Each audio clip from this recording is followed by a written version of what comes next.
people that grew up in that same era, love their video games, and I am exactly like all of you.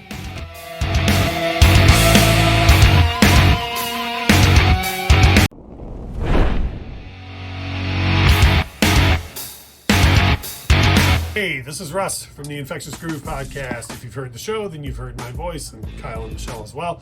We are always recording down here in the 33 in the 3rd Music Appreciation Center and Speakeasy, just outside of Detroit, Michigan, like you hear the nice lady say at the beginning of every episode. We want to do a quick little tour down here to show you a little bit about what we do. You might wonder why we have a huge table here in the middle of the room. It is because every single week it is important to us to spread the love of music like we do on the show. So we invite people over when we can, and we have people sit around, share our music, they share their music, and we all have a lot of fun together. So I'm going to show you later on a little bit about all the record bins. You might have seen pictures on our Instagram account. I'm going to show you all about all of the sound equipment that we use down here. When I say we listened to that song the other night and it sounded amazing, I'm going to show you all why. A little bit about some of the collectibles and the arcade machines and just the general fun we have down here. First things first, I want to tell you a little bit more about the podcast and how we bring it to you every week.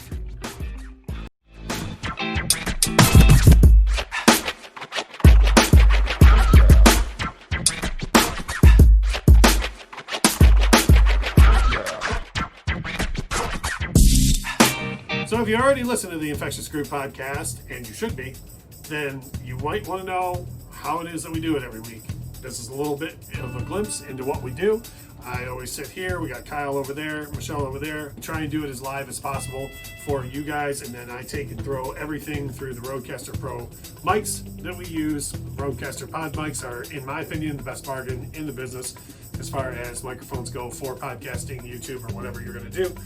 Throw all of that through the Rodecaster Pro, which is an amazing interface if you're looking to do mix-minus interviews with how we have to do things these days. You have to do a lot of remote interviews. Some hosts can't even be in the same room at the same time. Rodecaster Pro is the way to go. Take all of that stuff, edit it down, throw it into Audacity or Reaper, whatever I'm feeling like using that week. Make sure that everything sounds EQ'd and good to go for all of y'all. And then we put out a new episode every Monday morning at 5 a.m. Eastern. If you're watching this and you say, I've never heard of this podcast, you need to fix that mistake. You can find us on every single podcast platform that's out there. All you need to do is type in Infectious Groove Podcast, hit the subscribe button, make sure that you check out all the past episodes. We've had some really big names on the show in the past. Jeff Scott Soto, metal legend, spent an entire episode with us. We've had Steve Gorman, we've had Guy Pratt. If you're a Pink Floyd fan, you know who that is. We have an episode with Taz Jackson of the American royal family, the Jacksons, discussing all about Michael Jackson. So we talk about just about every type of genre that you can think of, and we get as in-depth and positive as we can about all music. And this is where the magic happens.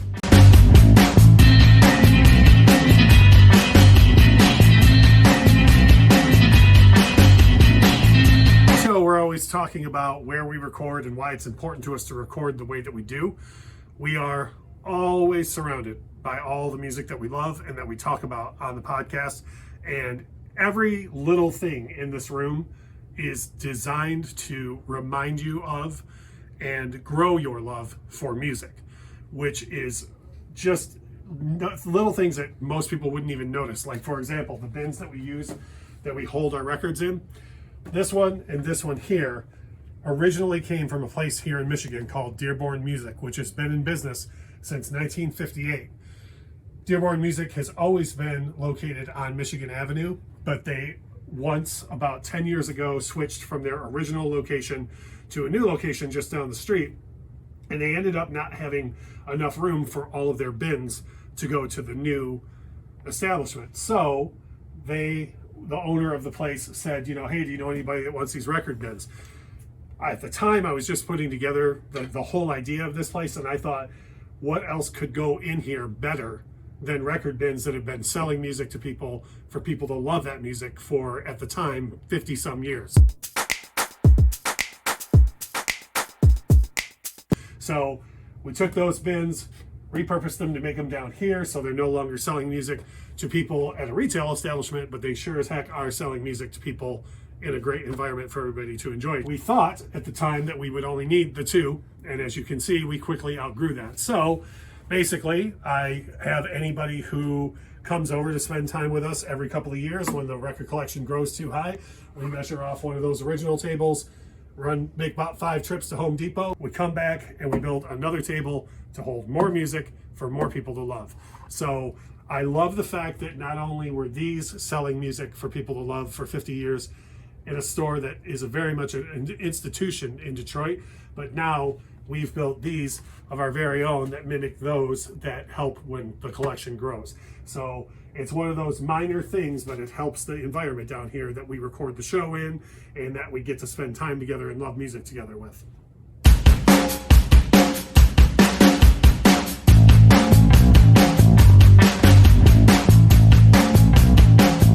One of the things you might be looking at and saying, holy cow, what is that? I've never seen anything like that before, is these custom record dividers that we have down here. Now, a lot of people will just do the old ABC or rock and hip hop or whatnot.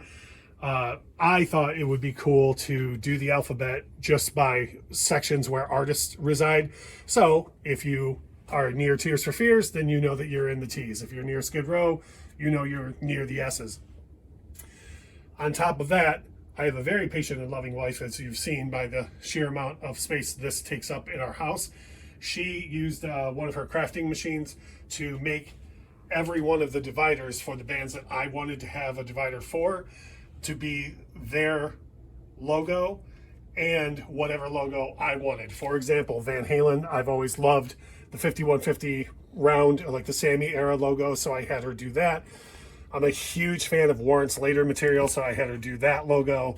You can see the white stripes I had her do in red because the white stripes were always a red and white color scheme. Jack White's solo material I had her do in blue and white because Jack White's solo material generally has a black, blue, and white color scheme to it. Little things like we have the Prince symbol, of course. Many people refer to it as the love symbol. We have that, so it's kind of a combination of the Purple Rain logo in with the later era Prince. Same thing all the way down the line, just the Pink Floyd logo. Got Poison peeking out back here, which I always thought was one of the coolest logos in the history of music. And it's like that in every one of our record bins. And, you know, it's one of those things for, if you're watching this video, you probably grew up in school drawing many of these logos on your Trapper Keeper or your notebook, or had a jean jacket patch or something along those lines. And it's just one of those things where you don't come over here and say, oh, I'm in the queues, let me look for Queen. You come over here and see that classic Queen logo, and then oh look, it's a rare pressing. Go and find that Queen Live at Wembley record, pull it out. And that's another thing. It's just a little thing that we do down here to keep reminding people about that ongoing love for music.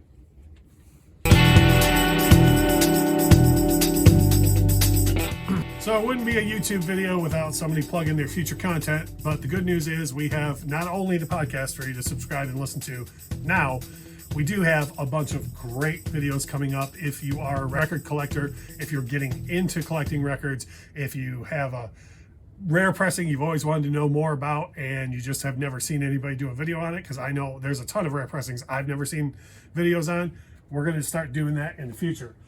Just to give you a quick rundown of what I'm talking about and some of the diversity. Down here we keep things like this. Motley Crue's 1994 record. If you're listening to this album, then you already know how rare it is to have this on vinyl. This is, in my opinion, the greatest Motley Crue record that exists. A lot of other people feel the same way, and it is a shame and a crime that you cannot find this on vinyl. So in the future, we're going to start doing some more detailed videos about some of these rare pressings, and I'll show you more about that then. So down here we have a whole bunch of bins that are bigger than others, some artists that I personally love. One of those is Prince. I have everything that you can possibly get by Prince on vinyl currently. So another rare pressing that I'll be sharing with everybody in the future is the extremely hard to come by Gold Experience, which probably won't be repressed. If you follow vinyl, you've seen that since Prince passed away, they've done a lot of Prince reissues. There are some legal issues with at least one song on this record, so I don't see this being repressed anytime soon, but in a future video, I'm going to take and go over everything with you, the artwork, the interlays, the pressing itself, track listing, everything that you need to know about something like a vinyl pressing of the Gold Experience.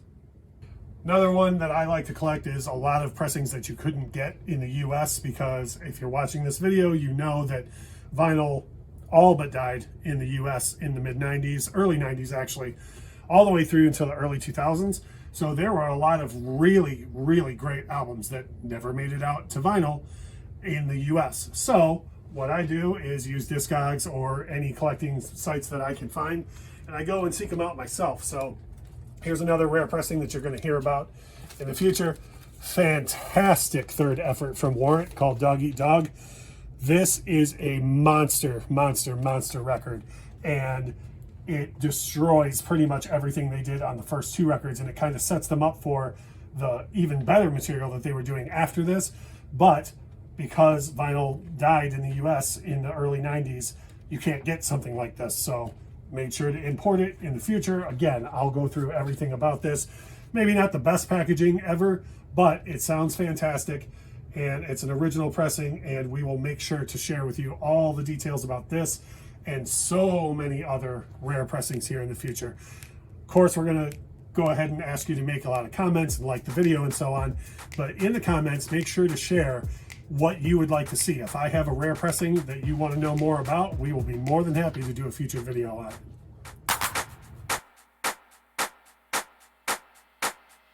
One thing I always wanted when I was a little kid was to find a Michael Jackson Moonwalker cabinet to play at Pizza Hut, arcade, or anywhere. And for whatever reason, it was always one of those games that was harder to find. So what we did was we made our own to go right here in between the record bins.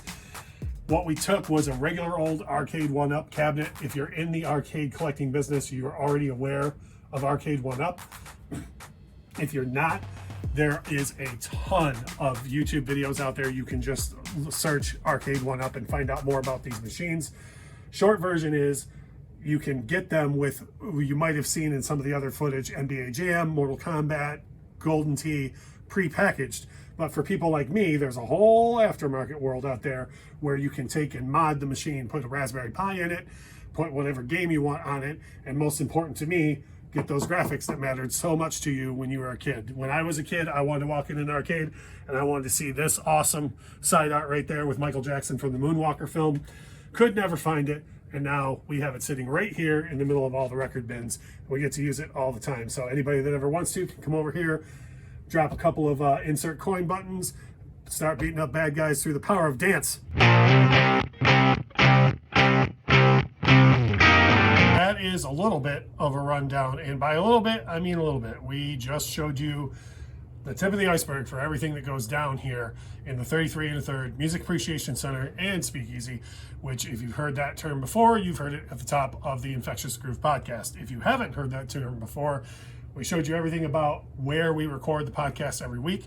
You can find the Infectious Groove Podcast on every major podcast outlet. All you got to do is search for it, hit that subscribe button, catch up on all the old episodes, listen to some of the magic we make down here discussing music of all genres, and then get ready to come back to the YouTube channel, because in the future, I already told you before, we're going to do a little bit of a rundown of a lot of the rare pressings that I have down here.